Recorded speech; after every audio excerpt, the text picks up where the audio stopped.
मुसलमानों में इस्तिराब नजर आ रहा है, बेकरारी नजर आ रही है, बेचैनी नजर आ रही है। दुनिया भर में बसने वाला मुसलमान इस वक्त ये सोच रहा है कि वो कौन सा तरीका इख्तियार करें जिसकी बुनियाद पर रब्बे कदीर जल्ल जलालहू हमें खोया हुआ वकार दोबारा अता फरमा दे और इज्जत व सरबुलंदी के साथ अपनी जिंदगी के लम्हात को हम गुजारने लग जाएं। इस वक्त दुनिया के जिस खित्ते में भी देखा जाए, उम्मत मुस्लिमा का खून सस्ता दिखाई देता है, आबरू सस्ती दिखाई देती है, माल सस्ता दिखाई देता है और हर चार जानिब मुसलमानों पर एक अजीम तूफान और परेशानी के बादल मंडलाते हुए दिखाई देते हैं।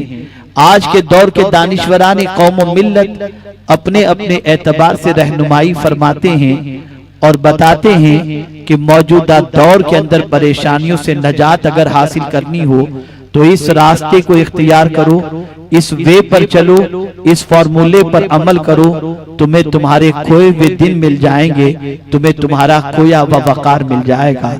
लेकिन तसव्वुफ की दुनिया का अगर आप मुताला करें और सूफिया किराम अलैहिमुर रिदवान की जिंदगी का मुताला करें तो आपको पता चलेगा कि जहां फौज दम तोड़ती दिखाई देती है, वहीं सूफिया के किरदार की बुनियाद पर मुल्क फतह होते दिखाई देते हैं। जहां फौजों की ताकतें दम तोड़ देती हैं, सूफिया की रूहानी ताकतों की बुनियाद पर इलाके मुसलमानों के जेरे नगी आ जाते हैं। आखिर सूफिया के पास तलवार तो न थी, लेकिन वो कौन सी चीज थी जिसकी बुनियाद पर इस्लाम मिटाने वालों के सीने में उन्होंने इस्लाम की शम्म को रोशन फरमा दी और परवरदिगार जल्ल जलालहू के कुर्ब की दौलत से उन्होंने माला माल कर दिया। हमें उसे समझना है और हमें अपनी जिंदगी के रुख को उस तरफ डालने की कोशिश करनी है। मेरे प्यारे आका सल्लल्लाहु तआला अलैहि वसल्लम के प्यारे दीवानों, इस वक्त उम्मत मुस्लिमा का सबसे बड़ा मसला ये है कि एहसास खत्म हो चुका है। गुनाह कर रहे हैं, एहसास मुर्दा हो गया। माँ बाप की नाफरमानी कर रहे हैं, एहसास मुर्दा हो गया। जुल्म कर रहे हैं, एहसास मुर्दा हो गया। हक तलफी कर रहे हैं, एहसास मुर्दा हो गया। जिना के अड्डे पे जा रहे हैं, एहसास मुर्दा हो गया। और जब किसी कौम का एहसास मुर्दा हो जाए और एहसास खत्म हो जाए तो उस कौम के लिए तरक्की बहुत मुश्किल हो जाया करती है। मेरे प्यारे आका सल्लल्लाहु तआला अलैहि वसल्लम के प्यारे दीवानों, उसी एहसास को जिंदा कराने के लिए औलियाए किराम को अल्लाह ने भेजा, अंबियाए किराम को अल्लाह ने भेजा, ताकि उनके जरिए तुम्हारे दिलों में मौजूद जो कुदरत है और तुम्हारा जो एहसास मुर्दा हो चुका है, उस एहसास को वो जिंदा कर सकें। और जब एहसास किसी कौम का जिंदा हो जाता है तो वो अपनी मंजिल की तलाश में निकल जाता है। जब किसी का एहसास जिंदा हो जाता है तो वो मुस्तकबिल की ताबनाकी के लिए मंसूबा बंदी करता है। जब किसी का एहसास जिंदा हो जाता है तो वो अपने रब से अपने ताल्लुक को मजबूत कर लेता है। औलियाए किराम ने एहसास जिंदा किया, ज़मीर को जिंदा किया, और बल्कि मैं अगर ये कहूं तो गलत न होगा, उन्होंने इंसानों के ज़मीर को भी जिंदा किया और दुनिया की जमीनों को भी जिंदा किया। जिन जमीनों पर सजदा नहीं होता था, उन्होंने उस जमीनों को इस तरह से आबाद किया कि जमीनें सज्जों से आबाद होती दिखाई देने लगी।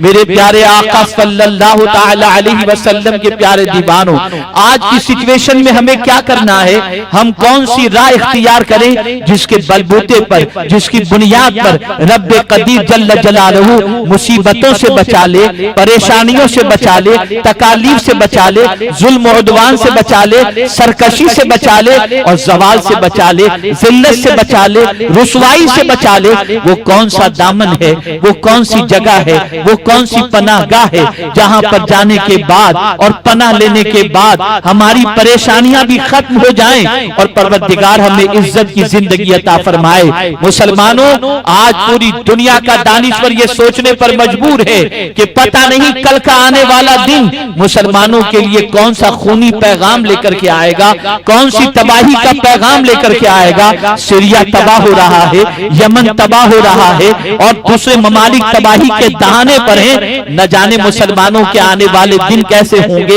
इन चीजों के सिलसिले में मुसलमान सोचने पर मजबूर है, लेकिन मुसलमान उसके सिलसिले में अपनी रविश को तब्दील करने और कुरान की रोशनी के अंदर अपनी गाइडलाइन को हासिल करने के सिलसिले में मेहनत तो मशक्कत करने के लिए तैयार हो जाए तो परवरदिगार जल्ल जलालहू उम्मत मुस्लिमा के खोए हुए वकार को दोबारा अता फरमा देगा। तो मेरे करीम ने अपने अजाब से और इज्तिमाई अजाब से, परेशानियों से, मुसीबतों से, तकालीफ से बचने के लिए एक अजीम नुस्खा कुरान की शक्ल में हमें अता फरमाया।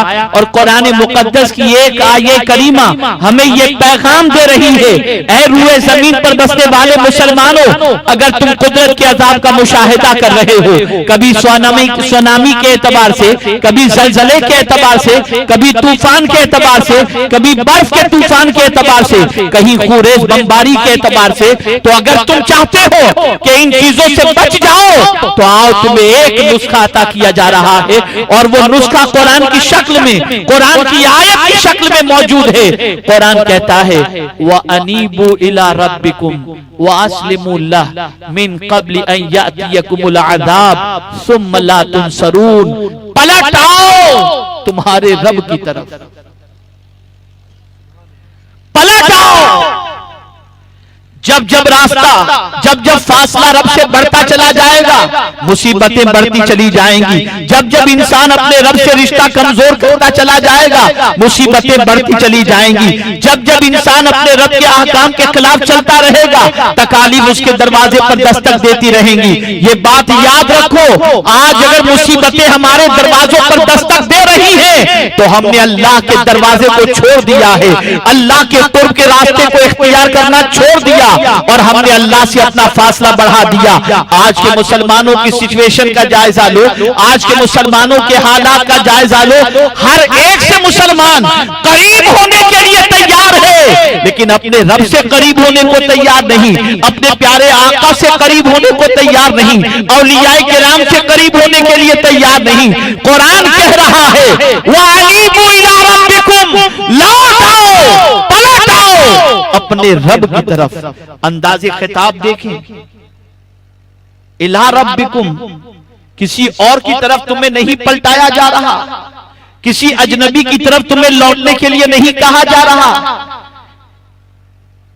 बल्कि तुम्हें उसकी तरफ लौटने के लिए कहा जा रहा है। वो कोई और नहीं, वो तुम्हारा पालनहार ही तो है, तुम्हारा रब ही तो है। आकाए करीम सल्लल्लाहु तआला अलैहि वसल्लम फरमाते हैं, हदीस कुदसी है, रावी हुजूर है, रब्बे कदीर इरशाद फरमाता है, अगर कोई मेरा बंदा मेरी तरफ एक मालिश करता है तो मेरी रहमत एक हाथ उसके इस्तकबाल के लिए तैयार होती है। पलट आओ अपने रब की तरफ, पलट आओ अपने करीम की तरफ, पलट आओ अपने माबूदे बरहक की तरफ, पलट आओ अपने खालिक़े हकीकी की तरफ। जब तुम रब की तरफ पलटोगे, जब तुम परवरदिगार की तरफ लौटोगे, जब अल्लाह अज़्ज़ व जल्ल की तरफ आओगे, तो मेरा मौला अपनी तरफ आने वाले बंदों को रुसवा नहीं करता, बल्कि जो पलट कर अपने रब की तरफ आता है उसकी रहमत अपने दामन के अंदर उन बंदों को पनाह दे देती है। और अल्लाह की रहमत में पनाह हासिल करने वाला दुनिया में भी महफूज रहता है और आखिरत में भी अल्लाह अज़्ज़ व जल्ल उसे महफूज रखा करता है। अल्लाह की तरफ लौटो। आज गुनाह की तरफ इंसान है, आज बदकिरदारी की तरफ इंसान है, आज बुराई की तरफ इंसान है। अफसोस की बात तो यह है कि जमीनें मिटाई जा रही हैं, आसार मिटाए जा रहे हैं, तकालीफ के पहाड़ तोड़े जा रहे हैं, फिलिस्तीन के बच्चे सिसक रहे हैं और दुनिया को तमाशे नजर आ रहे हैं। आज भी दुनिया के बहुत सारे लोग ऐसे हैं जो खेल कूद में मसरूफ हैं। जमाने की ये तकालीफ इंसान के ज़मीर को झिंझोड़ नहीं रही, इंसान के ज़मीर को झिंझोड़ नहीं रही, न जगा रही है। आपसे मैं पूछना चाहता हूं, ऐ रसूल आज़म सल्लल्लाहु अलैहि वसल्लम के दीवानों, जमाना करवट ले रहा है, इतनी तकालीफ पूरी दुनिया में नजर आ रही है, मुसलमानों के हालात बद से बदतर होते जा रहे हैं, इसके बावजूद मुझे बताओ कितने मुसलमान ऐसे हैं जो रब की तरफ पलट रहे हो, कितने मुसलमान ऐसे हैं जो गुनाह से तौबा कर रहे हो, कितने मुसलमान ऐसे हैं जो इन तकालीफ को देखने के बाद अपना रिश्ता अपने रब से मजबूत करने के लिए तैयार हो। तो मैं अगर ये कहूं तो गलत न होगा। हालत ये है कि इन तकालीफ के बावजूद भी मुसलमानों का ज़मीर जिंदा नहीं हो रहा, वो गुनाह के दलदल में डूब रहा है, अपने रब की तरफ पलट कर आने के लिए तैयार नहीं।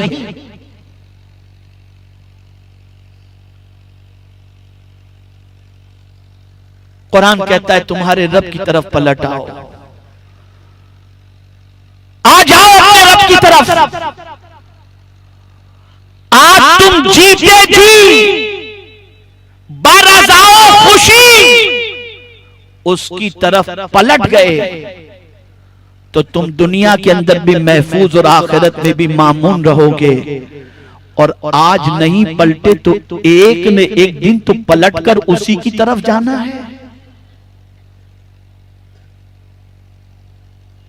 जिंदगी में पलट जाओ उसकी तरफ।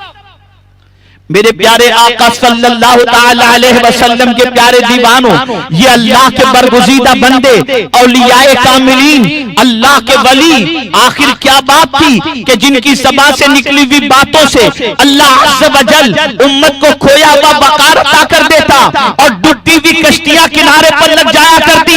वजह सबसे बड़ी ये थी, उन्होंने अपने रब से ताल्लुक बड़ा मजबूत बनाए रखा था, अपने रब की तरफ उनकी जिंदगी लगी हुई थी, अपने रब से रिश्ता इतना मजबूत था कि कायनात का कोई भी शख्स अगर नाराज हो जाए तो उसकी उन्हें परवाह नहीं थी, बल्कि उन्हें फिक्र थी तो इस बात की कि मौला नाराज न हो, पालनहारे हकीकी नाराज न हो, महबूबे बरहक नाराज न हो। मेरे प्यारे आका सल्लल्लाहु ताला अलैहि वसल्लम के प्यारे दीवानों, तो कुरान कहता है तुम्हारे रब की तरफ पलट आओ। आज की सिचुएशन का अगर जायजा लिया जाए तो ऐसे इंसानों के साथ इंसान दोस्ती पसंद करता है जो खुदा से दूर कर दे, दीन से दूर कर दे, गुनाहों के दलदल में डाल दे, ऐसों से दोस्ती पसंद करता है। लेकिन मैं जब कुरान मुकद्दस और अहादीस का मुताला करता हूं तो मेरी अक्ल दंग रह जाती है। अल्लाह अकबर, परवरदिगार जल्ल जलालहू के प्यारे बंदे हजरत फारूक आजम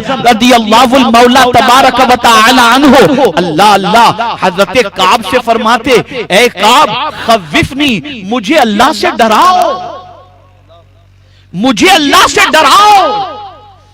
ऐसों से दोस्ती करते थे जो दोस्त अल्लाह से डराने वाले हो, जो अल्लाह की तरफ पलटाने वाले हो। ऐसों से दोस्ती नहीं करते थे जो अल्लाह से गाफिल करने वाले हो। कुरान कहता है वला तुति मन अगफलना क़ल्बहु अन ज़िक्रिना, ऐसों की इताअत न करना जिनके दिल अल्लाह के जिक्र से गाफिल हैं। मैं आपसे पूछना चाहता हूं, आज हम किनसे दोस्ती कर रहे हैं? अल्लाह के वलियों से दोस्ती, अल्लाह के बरगुज़ीदा बंदों से दोस्ती। हमारे माहौल का जायजा लिया जाए, आज हमारी नशिस्तें जहां होती हैं वहां ये तो बताइए कि कौन अल्लाह की तरफ लाने की बात करता है, कौन नेकियों की बात करता है, कौन खुदा की तरफ रुजू की बात करता है, कौन मुस्तफा प्यारे की मोहब्बत की बात करता है। हमारी नशिस्तें तब्दील हो गई।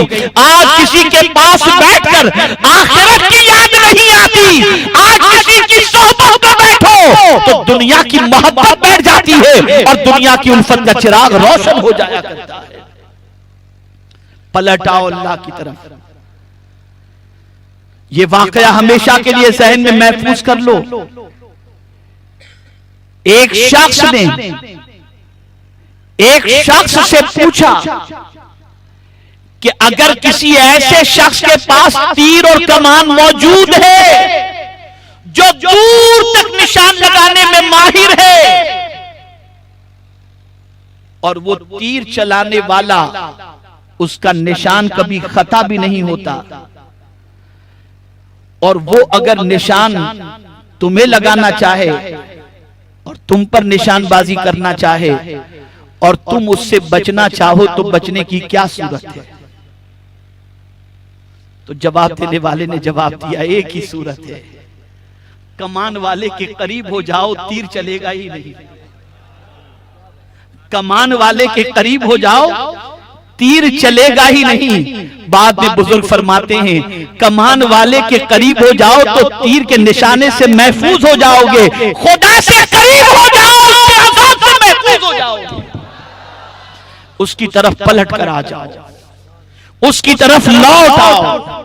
तुम जरा देखना, जब उसकी तरफ पलट करके आओगे तो उसकी रहमतें किस हद तक इस्तकबाल करेंगी, उसकी रहमतें किस तरीके से सहारा देंगी, उसकी रहमतें किस तरीके से पनाह देंगी। मेरे प्यारे आका सल्लल्लाहु अलैहि वसल्लम के प्यारे दीवानों, दुनिया की जालिमों जाबिर ताकतों ने हमारे बुजुर्गों का कुछ नहीं बिगाड़ा, ताकतें सरखमीदा हो गई। वजह सबसे बड़ी ये थी कि उन्होंने अल्लाह से अपने ताल्लुक को मजबूत कर रखा था, अल्लाह के रसूल से अपने ताल्लुक को मजबूत कर रखा था। आज हमारा हाल क्या है? ये सियासतदान से ताल्लुक मजबूत करो, फलां पार्टी के लीडर से ताल्लुक मजबूत करो, काम हो जाएगा। मैं कहता हूं दुनिया में जीना है तो ये सब चीजें अपनी जगह पर हैं, लेकिन अल्लाह वालों की शान जुदा हुआ करती है। अल्लाह अल्लाह उनकी शान तो ये हुआ करती है कि वो तो अल्लाह से ताल्लुक के लिए उन औसाफ की तलाश में लगे रहते हैं जिन औसाफ को इख्तियार करने के बाद अल्लाह का साथ नसीब हो जाए। इसलिए कोई जुल्म करता वो सब्र करते, इसलिए कि वो जानते थे इन्नल्लाह मअस साबिरीन, कि बेशक अल्लाह सब्र करने वालों के साथ है। अल्लाह की तरफ पलटो, अल्लाह की तरफ पलटो। कुरान ने इंसान की फितरत को बयान किया है, इन्नल इंसान लयतगा अर्राहु इस्तगना इन्न इला रब्बिका रुजा। कुरान कहता है बेशक इंसान बड़ा सरकश वाक़ हुआ है, बड़ा सरकश वाक़ हुआ जब वो अपने पास खजाने को देखता है, माल को देखता है तो बेनियाज हो जाता है। मुझे क्या फिक्र, मेरे पास तो अरबों रुपया मौजूद है, मेरा कोई कुछ नहीं बिगाड़ सकता। आज दुनिया में ऐसे बहुत सारे होंगे जो इस फिक्र के अंदर गिरफ्तार होंगे कि मेरे पास अरबों रुपया है, सियासत मेरी जेब में, पुलिस मेरी जेब में, सियासतदान मेरी जेब में, मैं अपनी दौलत के बलबूते पर सबको खरीद सकता हूं। ये सोच इंसान की होती है और ये इंसान की फितरत के अंदर है। लेकिन कुरान कहता है ए बेनियाजी इख्तियार करने वाले, जरा ये भी तो सोच, इन्ना इला रब्बिका रुजा, बेशक तुझे पलटकर तेरे रब ही की तरफ तो जाना है। तो जब उसकी तरफ तू पलट कर जाएगा तो कौन से तेरे दोस्त काम आएंगे? क्या तेरी दौलत वहां काम आएगी? क्या तेरे दोस्त तुझे वहां काम आएंगे? नहीं नहीं। ऐ रसूल आज़म सल्लल्लाहु अलैहि वसल्लम के दीवानों, दुनिया में इंसान आया है पलटकर रब की तरफ जाने के लिए, तो जीते जी भी उसकी तरफ आ जाओ, मरने के बाद तो पलटकर उसी की तरफ जाना है। ऐ रसूल आज़म सल्लल्लाहु अलैहि वसल्लम के दीवानों, ये बात अच्छी तरह से याद रखें। जब इंसान किसी की तरफ बढ़ता है तो किसी वजह से बढ़ता है, किसी मोहब्बत की वजह से बढ़ता है, किसी हाजत की वजह से बढ़ता है, किसी ताकत की वजह से बढ़ता है। मैं आपसे पूछना चाहता हूं, अल्लाह अज़्ज़ व जल्ल के पास सारी कुव्वत है, सारे खजाने मेरे रब के पास है। खुद मेरा रब इरशाद फरमाता है वई मिन शैइन इल्ला इंदना खज़ाइना, अल्लाह अज़्ज़ व जल्ल फरमाता है बेशक मेरे पास हर चीज का खजाना मौजूद है। किसी के पास हर चीज का खजाना नहीं होता, किसी के पास है तो माल का थोड़ा बहुत खजाना होगा, सोने जेवरात का कुछ खजाना होगा, हर चीज का खजाना अगर किसी के पास है तो मेरे रब के पास, और उस खजाने की कुंजी अगर किसी के पास है तो मदीने के ताजदार के पास है। तो अब तुम खुदा से करीब हो जाओ, मुस्तफा से करीब हो जाओ। तो फिर कुरान कहता है जो कुछ हमने पैदा किया है सब तुम्हारे ही लिए तो पैदा किया। वल्लज़ी खलक़ लकुम मा फिल अर्दि जमीआ, वही है जो कुछ जमीन में है मेरे बंदो सब तुम्हारे ही लिए उसने पैदा किया। आज के दौर की सबसे बड़ी जरूरत, रब से ताल्लुक को स्ट्रॉन्ग करो, रब से ताल्लुक को मजबूत करो, लौट आओ उसकी तरफ, पलट आओ उसकी तरफ। और फिर कुरान दूसरी बात फरमाता है वअस्लिमुल्लाह, और उसके सामने सर झुका दो। इस्लाम सर झुकाने का ही नाम है। उसके हर हुक्म के सामने सर झुका दो, उसके हर पैगाम के सामने सर झुका दो, उसके हर इरशाद के सामने सर झुका दो। ये नहीं कि मस्जिद में गए तो नमाज के वक्त तो सर झुका दिया और बाहर निकले तो उसके हुक्म की खिलाफ वर्जी करना शुरू कर दी। नहीं नहीं, बल्कि मेरे प्यारे आका सल्लल्लाहु अलैहि वसल्लम के प्यारे दीवानों, जब जब उसका हुक्म मिले उस हुक्म के सामने सर तुम झुका दो।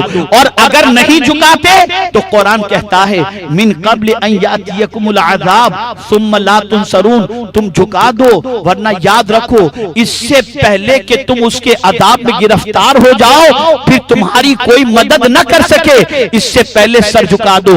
आज मैं आपसे ये कहना चाहता हूं कि दुनिया की सारी मुसीबतें और परेशानियां हमें अल्लाह की तरफ जाने के लिए आमादा कर रही हैं और ये सारी चीजें हमें तंबीह कर रही हैं कि अल्लाह के बड़े अज़ाब से बचना है और दुनिया का कोई शख्स हमारी मदद न कर सके। इससे पहले अल्लाह के अज़ाब से बचने के लिए हमें अल्लाह की तरफ पलटना होगा और उसके हुक्म के सामने सर झुकाना होगा। अब यहां बहुत पते की बात मैं अर्ज कर रहा हूं,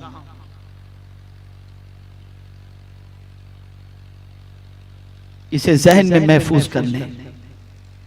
डॉक्टर इकबाल भी अपने जमाने के बड़े मुफक्किर थे, उम्मत के हालात पर गमज़दा भी थे और जब कुरान से ताल्लुक मजबूत हो जाए तो अल्लाह रब्बुल इज्जत जल्ल जलालुहु मुस्तकबिल के हालात उसके सामने आश्कार कर दिया करता है। डॉक्टर इकबाल देख रहे थे कि जमाना आएगा, मशीनों की हुकूमत होगी और इंसान खुदा और उसके रसूल से दूर हो जाएगा और इंसानियत सिसकती हुई दिखाई देगी। इसीलिए डॉक्टर इकबाल ने कहा था, है दिल के लिए मौत मशीनों की हुकूमत, है दिल के लिए मौत मशीनों की हुकूमत, एहसासो मुरव्वत को कुचल देते हैं आलात। दिल के लिए मौत है मशीनों की हुकूमत। आज मशीनों की हुकूमत चल रही है, आज मशीनों की हुकूमत। आप देखें ना, हर बंदे के पास मोबाइल, मोबाइल ने इस पर इतनी हुकूमत कायम कर ली कि अल्लाह अकबर, उसके सीने से एहसास ही खत्म हो गया। आप देखते होंगे आदमी मोबाइल पर है, उससे मिलने वाला आकर के बैठा हुआ है 3 घंटे से, लेकिन उससे बात नहीं कर रहा, मोबाइल पर दूसरे से बात कर रहा है। उसके बैठने का एहसास, उसके टाइम का एहसास खत्म हो गया।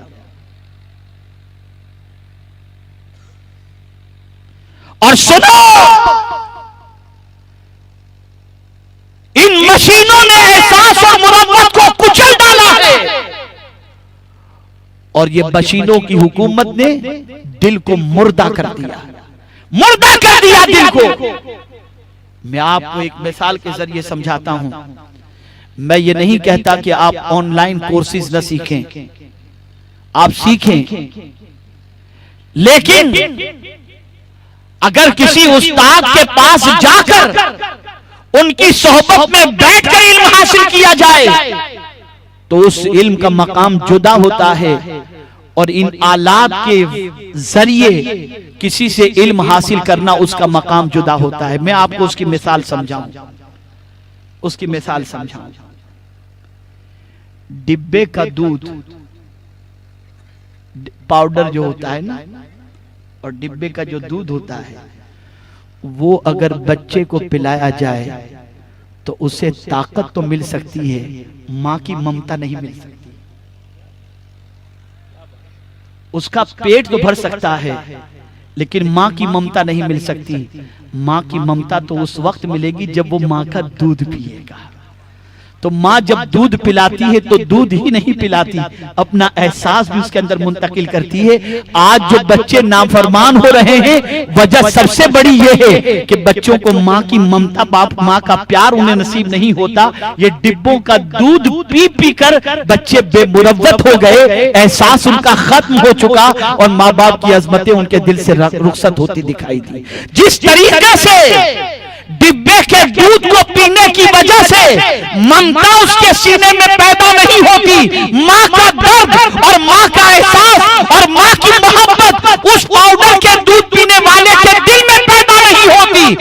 इसी तरीके से जो ऑनलाइन कोर्स सीखते हैं उनके सीने में भी उस्ताद और मुरब्बी का अदब और मोहब्बत पैदा नहीं।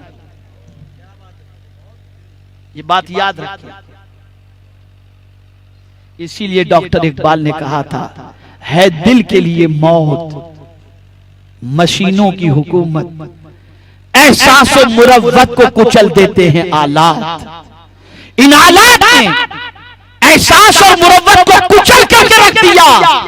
आज मुरव्वत खत्म हो गई, एहसास खत्म हो गया, आदाब खत्म हो गए, रिस्पेक्ट खत्म हो गया, बल्कि अब इंसान अपनी दीनी जरूरतें, दुनियावी जरूरतें, जिस्मानी जरूरतें, रूहानी जरूरतें, इन सारी चीजों के लिए अब इंटरनेट से राब्ता का, इंटरनेट के जरिए इस्तेफादा कर रहा है। अब मशीनों की डिमांड बढ़ गई और इंटरनेट की डिमांड बढ़ गई, असातिज़ा की डिमांड खत्म हो गई, कम हो गई, और तरबियत देने वालों का मकाम और मर्तबा अब इंसानों की नजर में वो नहीं रह गया।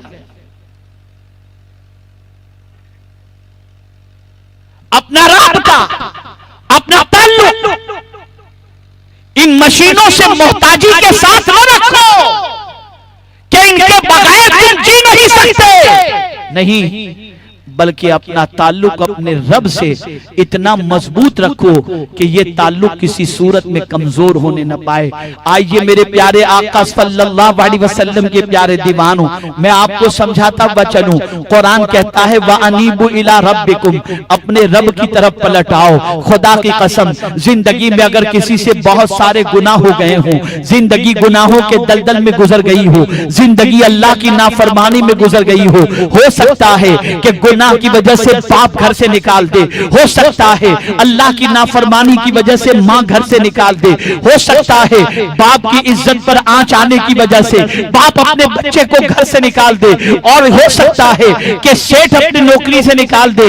इस तरीके से हर कोई बड़ा अपने नाफरमान को अपने दरबार से, अपनी मुलाजिमत से, अपने घर से निकाल दे। लेकिन जब वो पलट करके आता है, तवज्जो चाहूंगा, अगर निकाल देने के बाद कुछ दिनों के बाद शर्मिंदा होकर बेटा घर आना चाहे तो माँ कहेगी तूने मेरी इज्जत मलिया मेट कर दी, तो उससे मेरा कोई रिश्ता नहीं।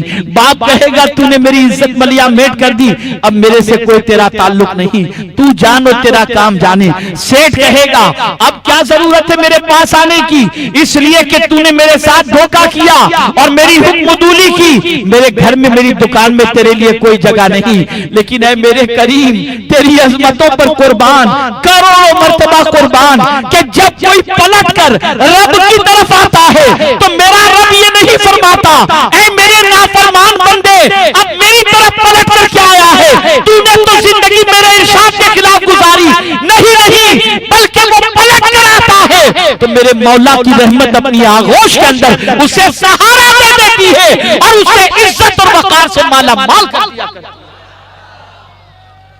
है।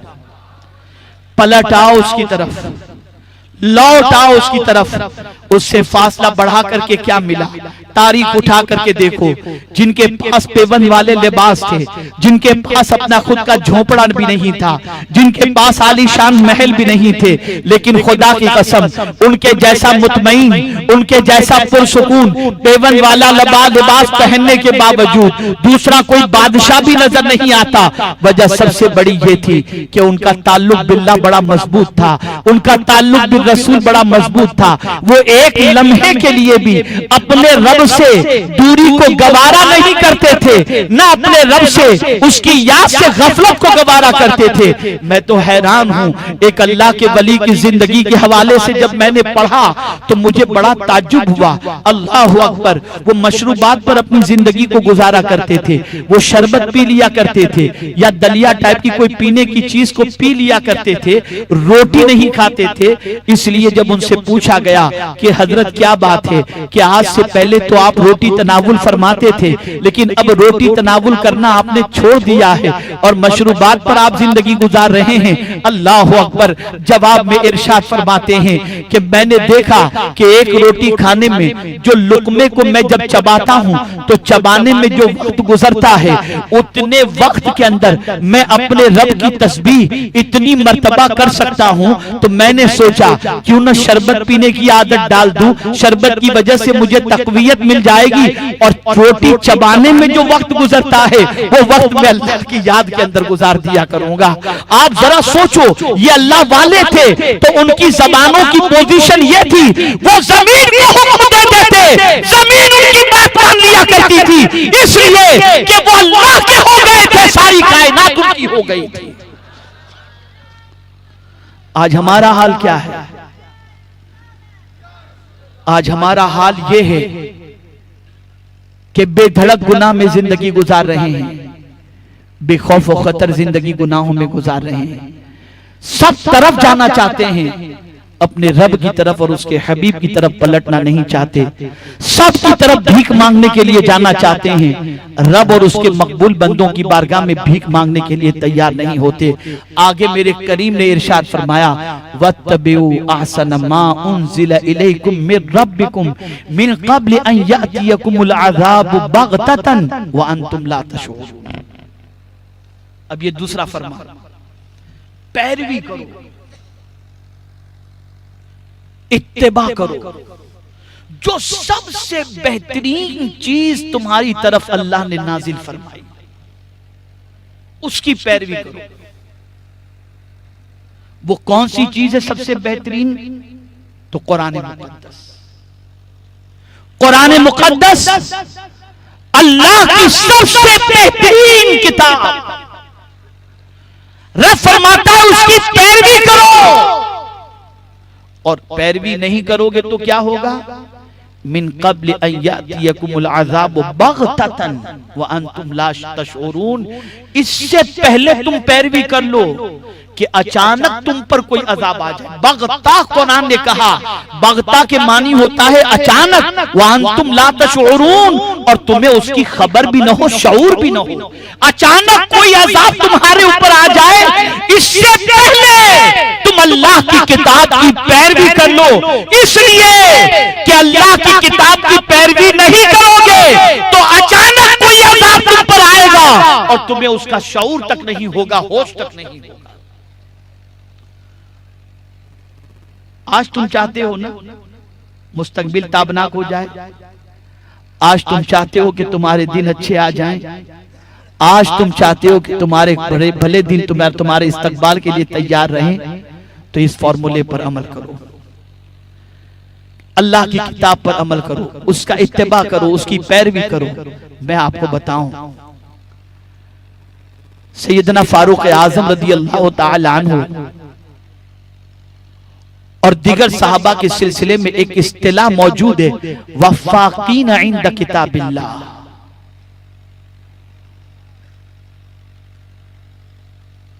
वो अल्लाह की किताब के सामने रुक जाते थे, वक़ाफ़ीन इंद किताबिल्लाह, वो अल्लाह की किताब के सामने रुक जाते थे। सैयदना फारूक आजम रज़ी अल्लाहु मौला तबारक व तआला अन्हु के करीब में एक साहब थे जिनका नाम था अल-हुर। ये ऐनिया नाम के एक शख्स थे, उनके चचाजाद थे अल-हुर। ऐनिया एक बार मदीने मुनव्वरा आए और उन्होंने हुर से कहा, हुर तुम अमीरुल मुमिनीन फारूक आजम रज़ी अल्लाह तआला अन्हु के बहुत करीब हो, तो मुझे फारूक आजम रज़ी अल्लाह तआला अन्हु से मिला दो ना, ताकि मेरी मुलाकात उनसे हो जाए। तवज्जो चाहूंगा कुरान पर अमल के हवाले से, मुझे मिला दो अमीरुल मुमिनीन से। हुर ने कहा ठीक है। हुर गए फारूक आजम रज़ी अल्लाह तआला अन्हु के पास और अर्ज किया, हुजूर मेरे चचा तशरीफ लाए हुए हैं और वो आपसे मिलना चाहते हैं, हुजूर इजाजत दें तो मैं उनको लेकर के आ जाऊं। फारूक आजम रज़ी अल्लाह तआला अन्हु ने इजाजत दी। अब ऐनिया जब तशरीफ लाए तो उन्होंने फारूक आजम रदी अल्लाह ताला अन्हु को सलाम किया, मुलाकात की, और उसके बाद कहने लगे क्या बात है कि उमर तुम हमारे घर में कोई हदिया नहीं भेजते हो, माल नहीं भेजते हो और सिर्फ अपनी ही फिक्र करते हो। इस तरीके से उन्होंने गुफ्तगू की कि फारूक आजम रदी अल्लाह ताला अन्हु को जलाल आ गया, गजबनाक हो गए फारूक आजम। अब हुर ने देख लिया कि फारूक आजम जलाल में आ गए हैं, तो कुर्बान जाइए फारूक आजम के जलाल को ठंडा करने के लिए हुर ने बरजस्ता कहा, अमीरुल मोमिनीन रब्बे कदीर ने हुजूर सल्लल्लाहु अलैहि वसल्लम से फरमाया खुज़िल आफ व अमुर बिल उर्फ व आरिद अनिल जाहिलीन। फारूक आजम ने जब ये आये करीमा सुनी, उनका गुस्सा काफूर हो गया और उसके बाद उस शख्स पर आप गजबनाक नहीं हुए। यानी कुरान की आयत को सुनने के बाद कि आपको दरगुजर इख्तियार करो, अच्छी बातों का हुक्म दो और जाहिलों से परहेज करो। रब का हुक्म जब ये सुना तो अपनी जात के ऊपर अल्लाह के हुक्म को फौकियत देकर उन्होंने उससे दरगुजर फरमाया। तो अल्लाह अज़्ज़ व जल्ल के हुक्म के सामने सर झुका देना और कुरान की पैरवी करना, ये सहाबा किराम अलैहिम रिज़वान का सबसे बड़ा अमल था। और आज मुसलमानों से कहा जाए कि ये कुरान का, मौलाना आज के दौर में अमल करना बड़ा मुश्किल है, ये कोई और नहीं कह रहा, कुरान को मानने वाला कह रहा है। इसीलिए अल्लाह ने फरमाया वत्तबिउ अहसन मा उनज़िला इलैकुम मिन रब्बिकुम मिन क़ब्ल अन यातियकुमुल अज़ाब बग़ततन व अंतुम ला तशऊरून। इससे पहले कि तुम्हें कोई अचानक अजाब अपनी गिरफ्त में ले ले और तुम्हें खबर तक न हो, उससे पहले अल्लाह अज़्ज़ व जल्ल की किताब की पैरवी करो। मुसलमानों, तबाही से बचना है, बर्बादी से बचना है, जुल्म तुग़यान से बचना है और दरबदरी से बचना है, दरियूज़ा गिरी से बचना है, परेशानियों से बचना है। तो सबके फॉर्मूले पर आज तक आपने अमल किया होगा, आज से कुरान के फॉर्मूले पर अमल करो, अल्लाह की तरफ पलट आओ, गुनाहों से रिश्ते को तोड़ दो, नेकियों की तरफ कदम आगे बढ़ाओ और अल्लाह के हुक्म के सामने सर झुका दो और अल्लाह की किताब की पैरवी करो। मेरा मौला जो फरमाया है वो हक है, इंशाअल्लाह अज़ीम इसे कर लेने की वजह से हम अचानक अल्लाह की तरफ से आने वाले अजाब से भी बच जाएंगे और परवरदिगार जल्ल जलालहू के हर किस्म के अजाब से महफूज रहेंगे। ये क्या है? जमीन पर जो अचानक जलजला आ रहा है, समंदरी तूफान आ रहे हैं, सुनामी आ रहा है, ये मेरे करीम की तरफ से एक इंटीमेशन है, एक अलर्ट करने वाली चीजें हैं कि देखो मेरी ये कुव्वत है कि तुम्हें पता भी नहीं होगा और तुम्हारे फोरकास्ट करने वाले, पेशन गोई करने वाले, उन्हें खबर तक नहीं होगी और हमारी जब गिरफ्त होगी तो तुम्हें संभलने का मौका भी नहीं मिलेगा। इससे पहले कि ऐसे हालात आ जाएं, तुम अल्लाह अज़्ज़ व जल्ल की किताब की पैरवी करो और अल्लाह की तरफ पलट करके आ जाओ। आज के इस अजीम मुशान सुन्नी इज्तिमा में मेरा पैगाम आपको यही है, अल्लाह की तरफ रुजू करो, अल्लाह की तरफ पलट आओ। अगर आज नहीं पलटे तो दुनिया की कोई ताकत अल्लाह के अजाब से नहीं बचा सकती, कोई हमारा मददगार और कोई पुरसाने हाल नहीं हो सकता। अगर दुनिया के ये हालात देखने के बाद भी अगर कुदरत की तरफ पलट कर आने के लिए कोई तैयार नहीं, तो मैं ये समझता हूं कि अपनी तबाही और बर्बादी के दरवाजे पर हमने नाम लिखवा दिया है और कहीं अल्लाह न करे तबाही और बर्बादी हमारे दरवाजों पर दस्तक देने लगे। आज के हालात रुजू इल्लाह की दावत दे रहे हैं, आज के हालात रुजू इल्लाह रसूल की दावत दे रहे हैं, आज के हालात बदकिरदारी से रिश्ता तोड़कर नेकियों की तरफ कदम बढ़ाने की दावत दे रहे हैं, आज के हालात हमें संभलने की दावत दे रहे हैं। मिस्ट इस्तिराब हो, बेचैनी हो, बेकरारी हो, इन सारी चीजों का इलाज अल्लाह से करीब होना है, उसके रसूल से करीब होना है, अल्लाह के मकबूल बंदों से करीब होना है, गुनाहों से रिश्ता तोड़ना है, हर नेकी की तरफ पेशकदमी करनी है। इंशाअल्लाह अज़ीम अगर हमने ये कर लिया तो दुनिया देखेगी, अल्लाह अपने अजाब से हमें महफूज व मामून रखेगा। मेरे प्यारे प्यारे आका सल्लल्लाहु अलैहि वसल्लम के प्यारे दीवानों, आओ हम अल्लाह की बारगाह में दुआ करें, अल्लाह अज़्ज़ व जल्ल की बारगाह में इल्तिजा करें कि मेरे करीम आज तक तेरी दहलीज से, आज तक तेरे कुर्ब से हम बहुत दूर हो चुके थे, आज पलट कर तेरी बारगाह में आने के लिए तैयार हैं, तेरी तरफ हम आने को तैयार हैं। मौला आज तक के किए हुए गुनाहों को माफ फरमाकर हमें अपने दामन रहमत के अंदर पनाह अता फरमा दे। आप शायद न जानते हो, बैठने वाले कहीं और भी बैठे होंगे, बैठने वाले कहीं और भी बैठे होंगे, देखने वाले कुछ और भी देख रहे होंगे, लेकिन ऐ इज्तिमा में आने वालों, अपनी किस्मत पर नाज करो कि तुम इस वक्त एक मैदान में शामियाने के नीचे नहीं बैठे, बल्कि फारूक आज़म फरमाते हैं जो शख्स इल्म की महफिल में बैठता है वो अल्लाह की रहमत की चादर के साए में बैठा करता है। तो इस वक्त हम और आप अल्लाह की चादर रहमत के साए में हैं। अल्लाह यहाँ भी अपनी चादर रहमत के साए में रखे और महशर में भी मुस्तफा के दामन रहमत में जगह नसीब फरमाए। आप बढ़ो, मेहनत करो, मशक्कत करो, भटके वो को सीधे रास्ते पर लेकर आओ, बिगड़े वो को सीधे रास्ते पर लाने की कोशिश करो।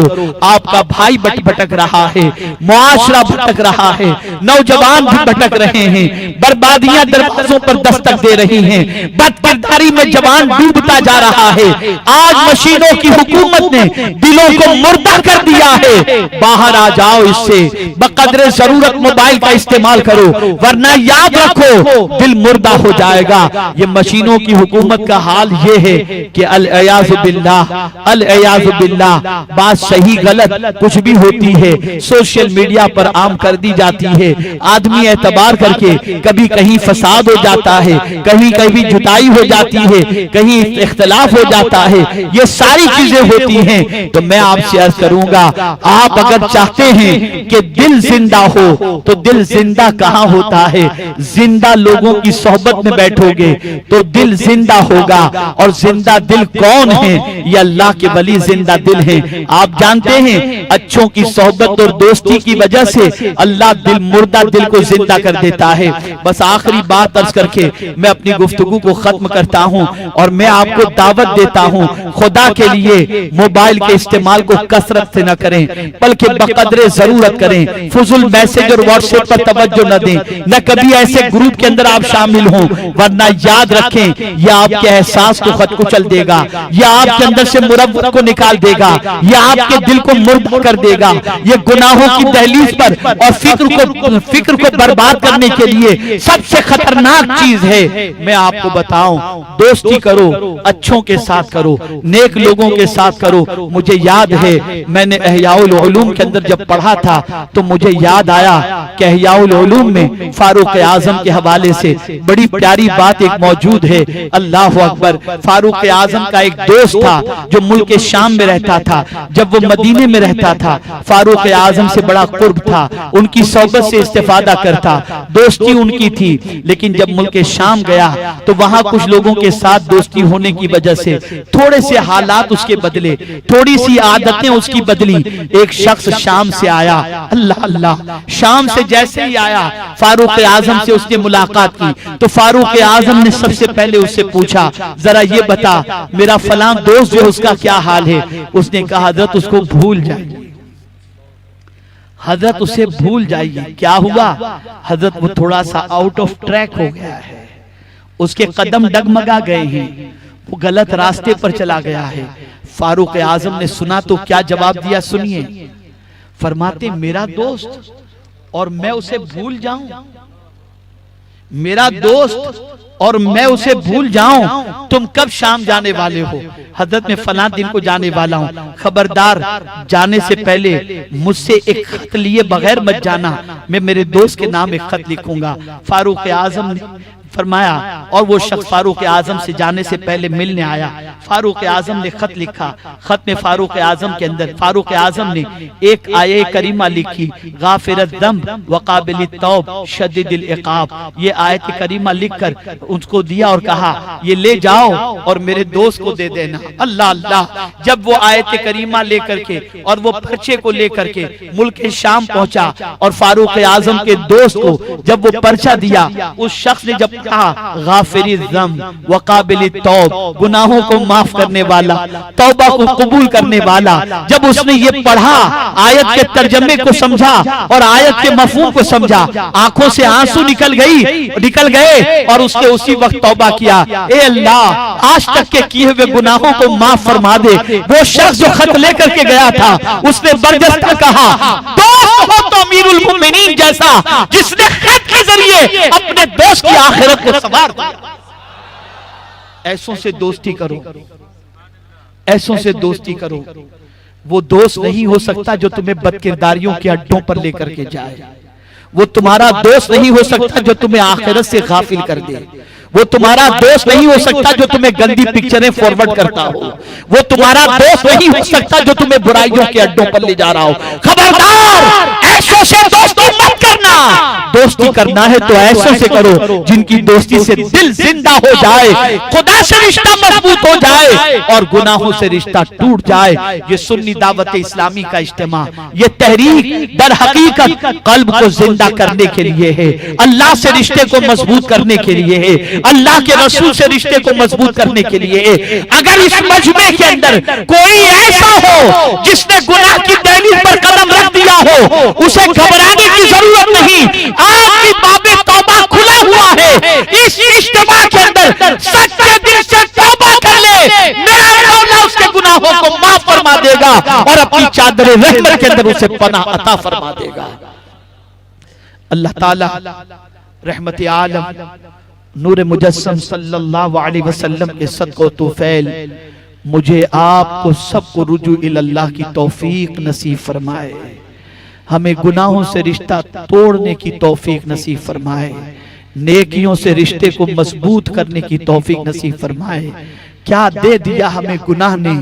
गुनाह ने रोजी छीन ली, गुनाह ने जो है नूर छीन लिया, गुनाह ने जमीनें छीन ली, गुनाहों ने इज्जत छीन ली, गुनाहों ने वकार छीन लिया, गुनाहों ने आबरू छीन ली, गुनाहों ने मकाम छीन लिया।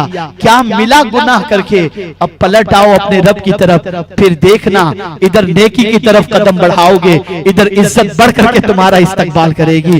इधर नेकी की तरफ कदम बढ़ाओगे, इधर अल्लाह की रहमत तुम्हें सहारा अता फरमाएगी। अल्लाह रब्बुल इज्जत जल्ल जलालहू मुझे आपको सबको रुजू इल्लाह की तौफीक नसीब फरमाए, गुनाहों से बचने की तौफीक नसीब फरमाए और सच्चे दिल से तौबा करने के बाद खबरदार खबरदार किसी गुनाह की तरफ जाने से, कदम बढ़ाने से अपने आप को रोकने की कोशिश करो। देखिए कभी ऐसा होता है इंसान के दिल में गुनाह का ख्याल आता है और जब वो गुनाह का ख्याल आता है और वो शख्स उस गुनाह से अपने आप को रोक लेता है कि नहीं मैं गुनाह करूंगा तो मेरा करीम मुझसे नाराज होगा। मैं मिसाल छोटी सी आपको समझाता हूँ। आप रास्ते से जा रहे थे, कोई लड़की गुजर रही थी, दिल चाहा कि उसे देखें, आपने निगाह नीची कर ली और ये सोचा कि मेरे रब ने फरमाया है कि निगाहों को नीची रखो, तो मैं निगाहों को नीची कर लूं।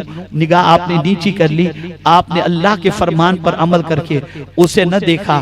खुदा की कसम थोड़ी देर के बाद आपके कल्ब के अंदर आप सुकून भी महसूस करेंगे और नूर भी महसूस करेंगे। इसलिए कि जहां नेकी आती है वहां हिकमत आ जाती है, जहां नेकी आती है वहां नूर आ जाता है। आप अपने कल्ब को पुरसुकून रखना चाहते हैं तो गुनाहों से अपने आप को रोको, गुनाहों से अपने आप को बचाओ। अल्लाह मुझे आपको सबको तौफीक नसीब फरमाए कि हम सब अपने आप को गुनाहों से बचाएं और नेकियों की तरफ कदम बढ़ाएं। इस इलाके के और बहुत सारे इलाकों के, खास तौर पर कर्नाटक के बहुत सारे इलाकों के लोग, मगरिबी ममालिक और मशरिक़ वुस्ता के अंदर मुलाजिमत के लिए गए हैं और वहां अपनी जिंदगी के लम्हात गुजारते हैं। वो अपनी बीवी बच्चों को यहाँ छोड़ कर गए हैं। तन्हाई वहां उन्हें काटती है और उन्हें बहुत सारी परेशानियों का सामना होता है।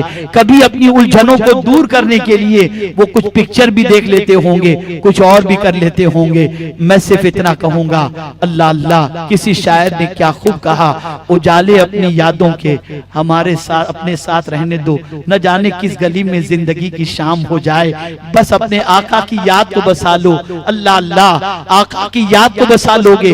जब कोई गम हो दुरूद शरीफ पढ़ने लग जाओ, जब तन्हाई का एहसास हो मुस्तफा प्यारे सल्लल्लाहु अलैहि वसल्लम की सीरत पढ़ने लग जाओ, जब तन्हाई का एहसास हो कुरान की तिलावत करने लग जाओ। हजरत उस्मान ज़ुन्नूरैन फरमाते हैं, मैं कब्र यानी वो कब्र के पास पहुंचे तो रोने लगे। लोगों ने कहा हुजूर आप तो मौत के तसव्वुर से घबराने लग गए हैं। फरमाते नहीं, मैं कब्र की तन्हाई से डर रहा हूं और उसकी वजह से रो रहा हूं, इसलिए कि जमाने में सब साथ होते हैं। घर जाता हूं बीवी बच्चे साथ होते हैं, जाता हूं लोगों से मुलाकात करता हूं तो लोग साथ होते हैं, मस्जिद में साथ, घर में साथ, लेकिन कब्र में तो कोई साथ नहीं होगा। वहां की तन्हाई के तसव्वुर से रोता हूं। लेकिन फिर एक चीज मुझे तसल्ली दे देती है, मेरे मुस्तफा ने कहा कुरान की तिलावत करो, कब्र में कुरान की तिलावत करने वाले का दिल कुरान बहलाएगा। तो जब कब्र के अंदर कुरान की तिलावत जो है वो काम आएगी और कुरान दिल बहलाएगा,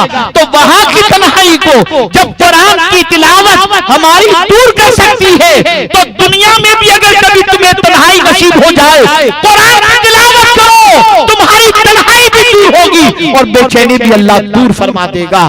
तो जहां कहीं भी तुम आबाद हो, तुम्हारी तन्हाई की दूरी के लिए पिक्चर जरूरी नहीं है, तुम्हारी तन्हाई की दूरी के लिए गंदी पिक्चरें जरूरी नहीं है, तुम्हारी तन्हाई की दूरी के लिए कोई और गलत काम जरूरी नहीं है, बल्कि अपनी तन्हाई को दूर करना है तो बस एक ही काम करो, तिलावत करो, नमाज पढ़ो, दुरूद शरीफ पढ़ो, अच्छी किताबों का मुताला करो, तुम्हें हौसला मिलेगा, तुम्हें कुव्वत मिलेगी, तुम्हें ताकत मिलेगी। अल्लाह रब्बुल इज्जत मुझे आपको सबको तौफीक नसीब फरमाए।